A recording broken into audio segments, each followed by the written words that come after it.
दोस्तों, welcome back once again to our channel billion education. My name is Yash और आज हम पढ़ने वाले हैं स्ट्रक्चर ऑफ एटम के क्वेश्चन नंबर 5 को।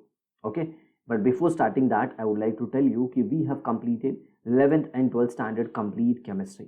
Okay, at the same time we are the only channel which is providing Maharashtra board art subject as well.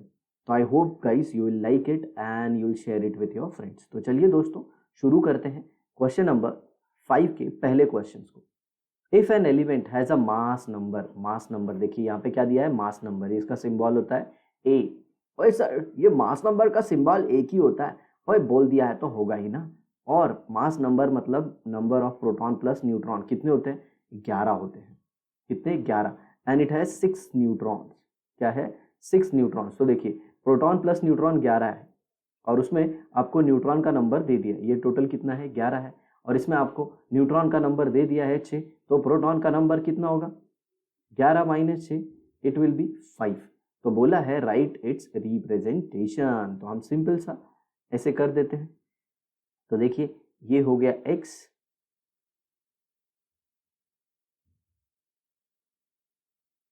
और ये कितनी सारी लाइन आ रही है, अपने को तो एक ही चाहिए। ये x हो गया और पता है ना नीचे की तरफ, नीचे लोअर सबस्क्रिप्ट ये यहाँ पे हम एटॉमिक नंबर लिखते हैं। तो एटॉमिक नंबर कितना है? 5 और एटॉमिक मास नंबर कितना है? 11। ओके, यहाँ पे देख लीजिए हमने न्यूट्रॉन को माइनस किया तो हमको प्रोटॉन का नंबर आ गया और इसी ने हमें दिया है कि जो मास नंबर है वो 11 है। ठीक है, तो हमेशा याद रखिएगा यहाँ पे लोअर पोजिशन पे जो हम लिखते हैं ये हम हमेशा लिखते हैं एटॉमिक नंबर को, और ये जो अपर पोजीशन पे है ये है हमेशा मास नंबर। ओके, या फिर इन शॉर्ट बोलूं तो x में हमेशा ये लोअर आएगा z और यहाँ पे आ जाएगा कैपिटल A। इजी टीजी टर्नना। हाँ सर समझ में आ गया। चलो आगे देखते हैं। ओके, रिप्रेजेंटेशन हो गया। क्वेश्चन नंबर बी करते हैं। Name the element that shows simplest emission spectrum. तो आप सबको पता होगा स्पेक्ट्रम क्या होता है। स्पेक्ट्रम पे पूरा डिटेल में वीडियो बना के रखा है, समझ में आया? तो स्पेक्ट्रम 2 प्रकार के होते हैं। ओके, पहला तो होता है एमिशन और दूसरा होता है एब्जॉर्प्शन। सर पहले तो मुझको यही डाउट है कि स्पेक्ट्रम क्या होता है। ओए तू मेरी वीडियो देख ले। कौन सी वीडियो सर? अरे ऊपर चैप्टर में जो पढ़ा है। ओके, स्पेक्ट्रम क्या होता है? जो पैटर्न मिलता है किस पे? स्क्रीन पे। स्क्रीन पे तुमको पैटर्न मिलेगा और ये पैटर्न कहाँ से आता है? जब किसी आप रेडिएशन को प्रिज्म से पास करते हो और वो आके गिरता है, तो इसी पैटर्न को हम लोग बोलते हैं स्पेक्ट्रम। ओके, ये जो पैटर्न मिला है ना, ये जो पैटर्न है इसी को हम लोग क्या बोलते हैं? इसी को बोलते हैं स्पेक्ट्रम। आया समझ में? ओके, तो एमिशन क्या है? एमिशन मतलब सोर्स से डायरेक्टली लाइट आएगी। ये देखिए ये सोर्स है, मान लीजिए ये सोर्स से डायरेक्टली रेडिएशन आएगी, प्रिज्म पे गिरेगी और प्रिज्म से फिर किस पे आ जाएगी? स्क्रीन के ऊपर। तो ऐसे स्पेक्ट्रम को जो यहाँ पे पैटर्न मिलेगा इसे अपन कहते हैं एमिशन। क्या कहते हैं? एमिशन। मतलब सोर्स से डायरेक्टली स्पेक्ट्रोग्राफ के ऊपर लाइट गिरती है। अरे सर ये स्पेक्ट्रोग्राफ क्या है? अरे वही यार, प्रिज्म के ऊपर गिरेगी और बीच में अगर आपने कुछ यूज कर दिया जिसमें कुछ एब्जॉर्ब हो रहा है, लाइट इसमें से एब्जॉर्ब होकर अगर गिर रही है, तो इसे हम क्या कहेंगे? Absorption spectrum. सर इतना फटाफट सब बता दिए? अरे इन जनरल, क्योंकि ऑलरेडी थियरी में तो मैंने एक्सप्लेन किया ही है। तो सबसे सिंपलेस्ट स्पेक्ट्रम किसका होगा? ओके, अब यहाँ पे बोला गया है सबसे सिंपलेस्ट स्पेक्ट्रम किसका होगा। ओके, तो स्पेक्ट्रम में तो अलग अलग टाइप के होते हैं, तो जो सबसे सिंपलेस्ट होता है वो लाइन स्पेक्ट्रम होता है। और वो कौन दे देगा? सोडियम दे देगा, हाइड्रोजन लैंप दे देगा। समझ में आ रहा है? तो आप, आई होप आपको आपका आंसर मिल गया होगा। ओके, क्या होगा ये? Sodium lamp. ओके, समझ में आया? सोडियम वेपर लैंप आपका आंसर होगा साथियों। चलिए आगे देखते हैं नेक्स्ट क्वेश्चन की तरफ। State Heisenberg uncertainty principle. देखिए बड़ा गजब का शब्द है। तो मेरे कहने का मतलब ये है कि ये अनसर्टेनिटी शब्द क्या है? अनसर्टन मतलब जो फिक्स नहीं है, विच इज अनसर्टन। सर्टन मतलब फिक्स, अनसर्टन मतलब जो फिक्स नहीं है।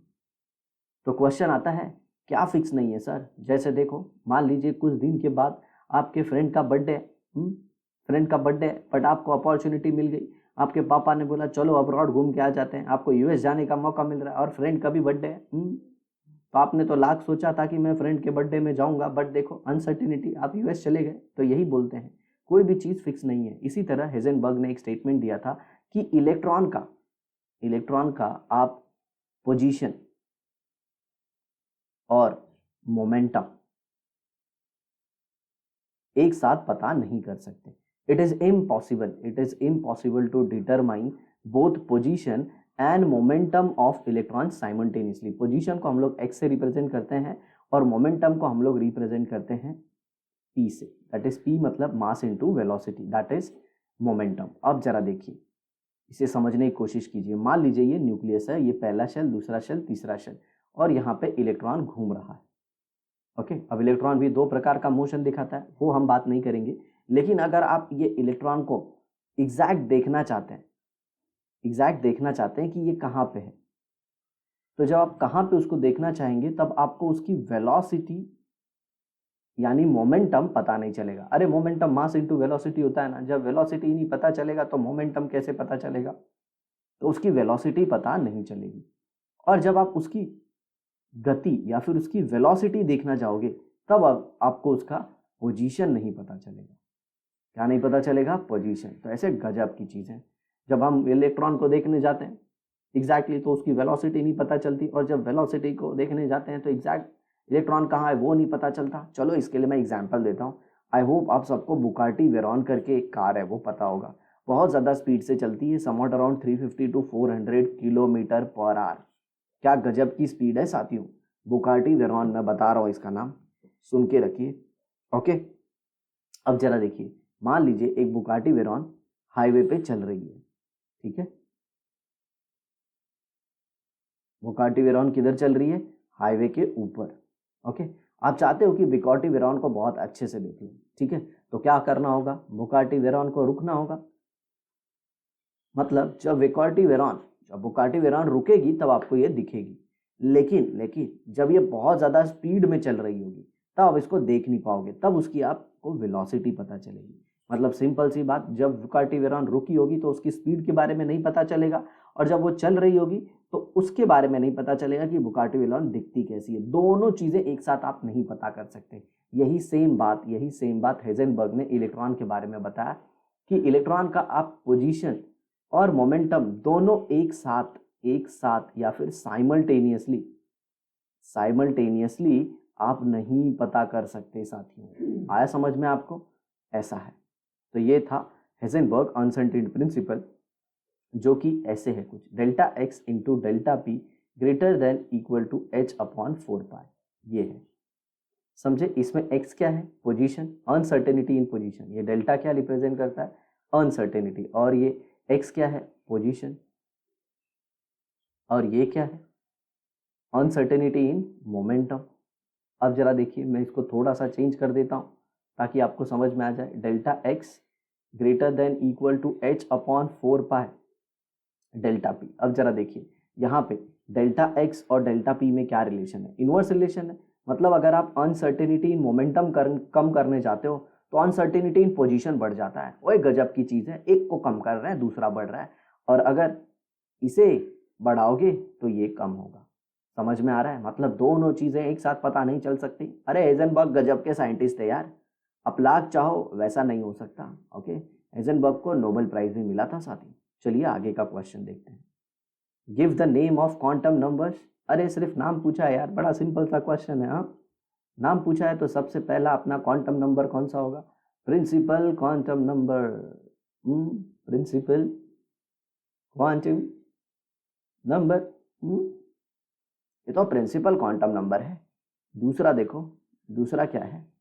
Azimuthal quantum number, azimuthal quantum number. तीसरा क्या है? Magnetic quantum number, magnetic quantum number. और चौथा जो है वो स्पिन क्वांटम नंबर है, स्पिन क्वांटम नंबर। आया समझ में? तो ये देखिए, इसका सिंबल स्मॉल एन, इसका सिंबल स्मॉल एन, इसका सिंबल स्मॉल एम और इसका सिंबल स्मॉल है। सिर्फ फर्क क्या है? ये जो है ये स्क्रॉडिंगर वेव इक्वेशन को सॉल्व करने के बाद मिला था, स्क्रॉडिंगर वेव इक्वेशन। बट ये जो चौथा क्वांटम नंबर है that is spin quantum number, ये स्क्रॉडिंगर वेव इक्वेशन को सॉल्व करने के बाद नहीं मिला, इसे दो साइंटिस्ट हैं, एक का नाम है उनहेलबेक और दूसरे का नाम है गॉडस्मिथ, इन दोनों ने मिलकर ये दिया था। आज समझ में साथियों? तो ये हो गए हमारे चारों क्वांटम नंबर भी। चलिए बढ़ते हैं नेक्स्ट क्वेश्चन की तरफ। Identify from the following the iso electronic species. तो सबसे पहले तो आपको पता होना चाहिए ये आइसो इलेक्ट्रॉनिक क्या होता है। आइसो मतलब सेम, इलेक्ट्रॉनिक मतलब इलेक्ट्रॉन, तो सबको लिख लेते हैं यहाँ पे। ओके, तो आ गया ये आइसो इलेक्ट्रॉनिक, बड़ा ही इजी है। आइसो शब्द का मतलब आपको पता होना चाहिए। Iso means what? It means same. I hope you got it. Look for the next one. It's neon O2 minus Na+। Neon, और ये सोडियम क्यों लिख दिया? अरे सब में N है ना, तो गलती से हो गया।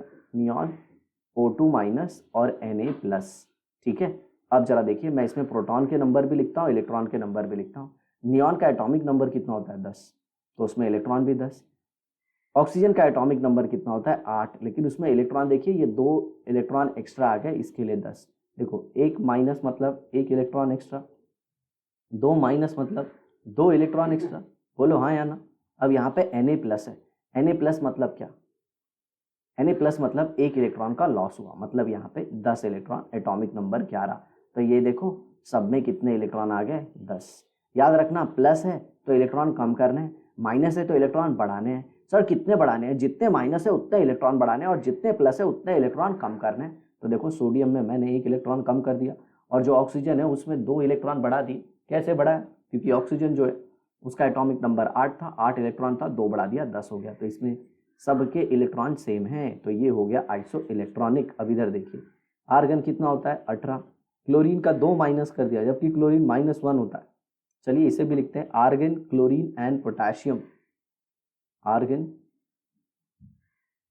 Chlorine and potassium. Argon Cl-2 और पोटेशियम प्लस किया है। चलिए सबके प्रोटॉन नंबर लिख देते हैं। प्रोटॉन कितना है इसका? 18, एटॉमिक नंबर 17, और ये 19 हो गया। अब इलेक्ट्रॉन देखिए, ये न्यूट्रल है तो 18 ही होगा। अब इसमें 2 नेगेटिव आ गया, मतलब 2 इलेक्ट्रॉन बढ़ाने आपको, तो ये 19 हो गया। इसका देखिए प्लस हो गया, मतलब ये क्या हो गया? 18। तो जो गड़बड़ हो रहा है ना साथियों, वो इसके वजह से हो रहा है, Cl-2 के वजह से। यहाँ पे -2 होना नहीं चाहिए, यहाँ पे Cl- होता ना तो ये भी आइसो इलेक्ट्रॉनिक हो जाता। ओए सर मजा आ गया, एकदम मस्त समझाया आपने, इजी टीजी टाना नाना। तो मिलते हैं प्यारे बच्चों नेक्स्ट एपिसोड में, शेयर कर दीजिएगा, भूलिएगा मत। चलिए बाय बाय।